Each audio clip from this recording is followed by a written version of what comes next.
ഇപ്പോൾ ഈ ബാരാമുള്ള, ശ്രീനഗർ, അവന്തിപോര, നഗ്രോട്ട, ജമ്മു, ഫിറോസ്പൂർ, പത്താൻകോട്ട്, ഫസിൽക്ക, ലാൽഗാജട്ട, ജയ്സാൽമീർ, ബാർമർ, ഭുജ്, കർബേത്തൻ, ലഖിനാല എന്നൊക്കെ പറയുന്ന ഇടങ്ങൾ, ഇതൊക്കെ അതിർത്തി മേഖലകളാണ്. പഞ്ചാബിൻ്റെയും ജമ്മു കാശ്മീരിൻ്റെയും ഒക്കെ ഈ രണ്ട് സംസ്ഥാനങ്ങളിലും പെടുന്ന അതിർത്തി മേഖലകളാണ് ഞാൻ ഈ പറഞ്ഞതെല്ലാം തന്നെ. അവിടെയൊക്കെ തന്നെയാണ് ഈ ഡ്രോൺ ആക്രമണ ശ്രമങ്ങൾ ഉണ്ടായിരിക്കുന്നത്. അതിൽ ഏറ്റവും പ്രധാനപ്പെട്ട ഒന്നാണ് ഈ പഞ്ചാബിലെ ഫിറോസ്പൂരിൽ സംഭവിച്ചത്. അവിടെയാണ് ഈ വെറും ഡ്രോണുകളല്ല, ആംഡ് ഡ്രോണുകളാണ്. അതായത് ആയുധം ഒക്കെ ഫിക്സ് ചെയ്ത് വെച്ചിരിക്കുന്ന ഡ്രോണുകളെയാണ് ഈ അതിർത്തി മേഖലകളിലേക്ക് പാകിസ്ഥാൻ അയക്കുന്നത്. അല്ലാതെ വെറുതെ അതിർത്തി നോക്കാനുള്ള അല്ലെങ്കിൽ അതിർത്തിയിൽ ക്യാമറ ഒരു സർവൈലൻസിനായി വരുന്നതൊന്നുമല്ല.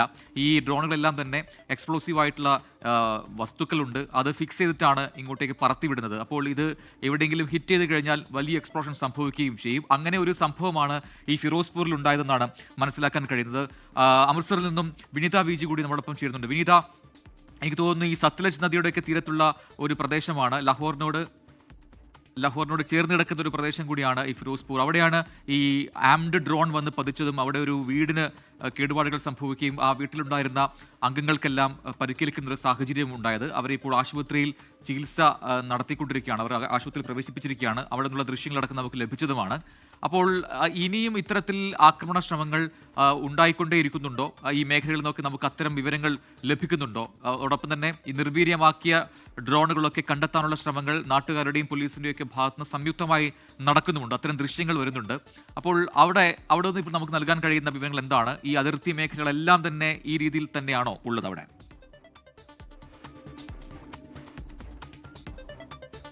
തീർച്ചയായും പ്രജൻ സൂചിപ്പിച്ചതുപോലെ ഈ ഫിറോസ്പൂർ എന്ന് പറയുന്നത് ലാഹോറുമായി ഏതാണ്ട് അടുത്ത് കിടക്കുന്ന ഒരു മേഖല തന്നെയാണ്. അവിടെ ഏറ്റവും കൂടുതലുള്ളത് സാധാരണക്കാരായിട്ടുള്ള ആളുകളാണ്. കൃഷിയൊക്കെ നമ്മൾ നേരത്തെ സൂചിപ്പിച്ചതുപോലെ ഉപജീവന മാർഗമാക്കി ജീവിക്കുന്ന ആളുകളാണ്. അവിടെ ഈ സാധാരണ രീതിയിലുള്ള ഡ്രോൺ അല്ല, ആർമഡ് ഡ്രോൺ എന്ന് പറയുന്ന ഡ്രോണാണ് അവിടെ ഉപയോഗിച്ചിരിക്കുന്നത്. അവിടെ ഒരു കുടുംബം അതിന് ഒന്നാകെ ഇരയായെന്നാണ് നമുക്ക് മനസ്സിലാക്കാൻ കഴിയുന്നത്.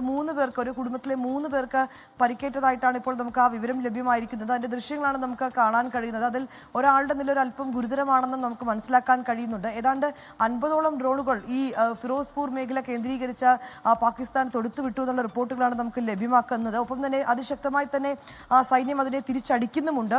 ആ ഡ്രോണുകളെല്ലാം തന്നെ നിർവീര്യമാക്കിയെന്നും നമുക്ക് മനസ്സിലാക്കാൻ കഴിയുന്നുണ്ട്. പക്ഷെ അതിനിടയിൽ ഒരു ഡ്രോൺ നിലം പതിച്ചതാണ് ഇത്തരത്തിലേക്കൊരു ആക്രമണത്തിലേക്ക് അവർക്ക് പരിക്കേൽക്കാൻ ഒക്കെ ഒരു സാഹചര്യം ഉണ്ടായതെന്നാണ് മനസ്സിലാക്കാൻ കഴിയുന്നത്. ഒപ്പം തന്നെ ഈ മേഖലയിൽ ഞാനിപ്പോൾ ഉള്ള ഈ അമൃത്സറിലാണ് ഉള്ളത്. ഈ അമൃത്സർ മേഖലയിലടക്കം ഇതിനോടകം 5 ഇടങ്ങളിൽ സ്ഫോടന ശബ്ദം ഉയർന്നതായിട്ട് ചില വിവരങ്ങൾ കൂടി പുറത്തേക്ക് വരികയാണ്. ഇവിടെ പൂർണ്ണമായും സമ്പൂർണ്ണ ബ്ലാക്ക് ഔട്ട് അടക്കം ഏർപ്പെടുത്തിയിട്ടുണ്ട്. ഒപ്പം തന്നെ ഗുരുദാസ്പൂരിലും സമാനമായ സാഹചര്യം തന്നെയാണുള്ളത്. ഗുരുദാസ്പൂരിലും ഒരു ഡ്രോൺ സൈന്യം തകർത്തതായിട്ടൊരു വിവരം ലഭ്യമാകുന്നുണ്ട്.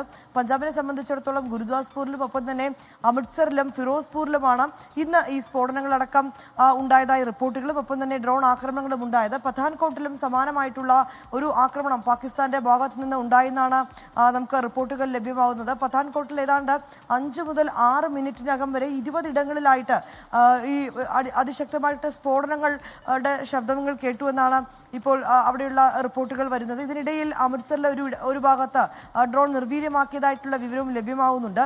ഈ നിർവീര്യമാക്കിയ ഡ്രോൺ അത് നിലം പതിച്ചതും അതിന്റെ ഭാഗങ്ങൾ ഈ വയലുകൾ പോലുള്ള മേഖലകളിൽ കിടക്കുന്നുണ്ടോ എന്നൊക്കെ പോലീസും ഒപ്പം തന്നെ അവർക്കൊപ്പം ഈ പ്രദേശവാസികളും ഒക്കെ ചേർന്ന് അത് പരിശോധിക്കുന്നതുമൊക്കെ നമുക്ക് ആ ദൃശ്യങ്ങളിൽ നിന്ന് കാണാനും കഴിയുന്നുണ്ട്. ഇന്ന് ഈ പഞ്ചാബിനെ സംബന്ധിച്ചിടത്തോളം കഴിഞ്ഞ ദിവസം ഈ പത്താൻകോട്ടിലെ സൈനിക കേന്ദ്രങ്ങളായിരുന്നു പാകിസ്ഥാൻ ലക്ഷ്യം വെച്ചിട്ടുണ്ടായിരുന്നത്. പക്ഷേ ഇന്ന് ഏറെയും ലക്ഷ്യം വെച്ചിരിക്കുന്നത് സാധാരണക്കാർ താമസിക്കുന്ന മേഖലകൾ തന്നെയാണ്. അമൃത്സറിലെ സാധാരണക്കാർ താമസിക്കുന്ന മേഖലകൾ, ഒപ്പം തന്നെ ഗുരുദാസ്പൂരിലെയും ഫിറോസ്പൂരിലെയും സാധാരണക്കാരായിട്ടുള്ള ആളുകൾ താമസിക്കുന്ന ജനവാസ മേഖലകളിലൊക്കെ ലക്ഷ്യം വെച്ചുകൊണ്ടുള്ള ഒരു ആക്രമണമാണ് ഇന്ന് നടത്തിയിരിക്കുന്നത്. രാവിലെ മുതൽ തന്നെ ഈ പാകിസ്ഥാൻ ഇത്തരത്തിലേക്കുള്ളൊരു ആക്രമണം നടത്തുമെന്ന നേരത്തെ തന്നെ കരുതൽ ഉണ്ടായിരുന്നു. അതുകൊണ്ട് തന്നെ രാവിലെ മുതൽ ചില മേഖലകളിലൊക്കെ വലിയ ജാഗ്രതാ നിർദ്ദേശങ്ങൾ നൽകിയിട്ടുണ്ടായിരുന്നു. ചണ്ഡീഗഡിലും ഒപ്പം തന്നെ മൊറാലിയിലും ഇത് സമാനമായിട്ടുള്ള നിർദ്ദേശങ്ങളാണ് നൽകിയിരിക്കുന്നത്. മൊഹാലിയിൽ ഏതാണ്ട് 8 മണിക്കുള്ളിൽ തന്നെ കടകൾ അടയ്ക്കണമെന്നൊക്കെ അവിടെയുള്ള ആളുകൾക്ക് നിർദ്ദേശങ്ങൾ നൽകിയിട്ടുണ്ടായിരുന്നു. ഒപ്പം തന്നെ ഈ പരസ്യ ബോർഡുകളിൽ പോലും ലൈറ്റുകൾ ഇടരുതെന്നായിരുന്നു അവിടെ മൊഹാലിയിൽ നിർദ്ദേശം നൽകിയിട്ടുണ്ടായിരുന്നത്. സമാന വ്യക്തമാണ്. ആ രീതിയിൽ ഏതാണ്ട് 26 കേന്ദ്രങ്ങളാണ് ഇന്ന് പാക് ഡ്രോണുകൾ ലക്ഷ്യമിട്ടത് എന്നൊരു അപ്ഡേറ്റ് കൂടി ഇപ്പോൾ ലഭിക്കുന്നുണ്ട്. അതിർത്തി ജില്ലകളിൽ ഈ വിനീത സൂചിപ്പിച്ചതുപോലുള്ള ജാഗ്രത അത് തുടരേണ്ടതുണ്ട് എന്ന നിർദ്ദേശം കൂടി ഇപ്പോൾ സേനാ വിഭാഗങ്ങൾ അവിടുത്തെ ജനങ്ങൾക്ക് നൽകുന്നുണ്ട്.